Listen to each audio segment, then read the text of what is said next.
Baada ya kuwepo kwa sintofahamu kuhusiana na Yanga Sports Club leo kuitwa na bodi ya ligi kwa ajili ya mazungumzo kuelekea dabi ya Kariakoo, na wengi wakitarajia labda huenda wakalegeza msimamo na dabi hiyo kuchezwa, mambo mengi yameibuka mara baada ya Yanga kutoka kwenye kikao hicho na kutoa taarifa rasmi kwamba hawachezi na msimamo wao ndio ule ule.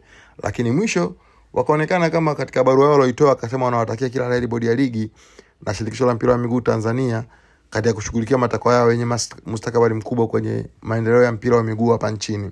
So hiyo ndo kauli ambayo ya Yanga sisi ambao walitoa, kitu ambacho kimezua utata na wengi wako wanajiuliza ni matakwa gani ya Yanga ambao wanayataka ambayo hawezi kutekelezeka, au mbona haje kwa hadharani.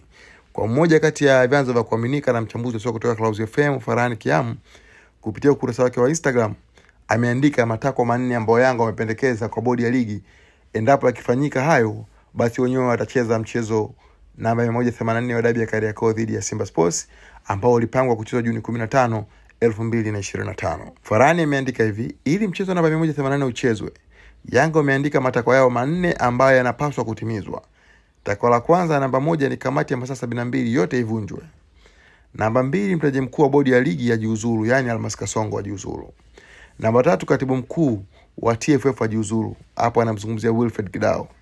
Namba 4, bodi ya ligi rasmi ibadili muundo na iwe chombo huru na sio sehemu ya TFF. Bodi imeyapokea na imekiri kuwa yapo nje ya uwezo wao, hivyo wanapeleka kwenye chombo husika kwa ajili ya kufanywa maamuzi. Hayo ndio matakwa ya Yanga. Kwa mtazamo wako, unadhani wana matakwa sahihi yenye mashiko ili waweze kucheza dabi ya Kariakoo? Hii hapa ni TV Sports Update. Mimi Ramadhani Juma Mwendo, producer wangu ni Edwin Tizria.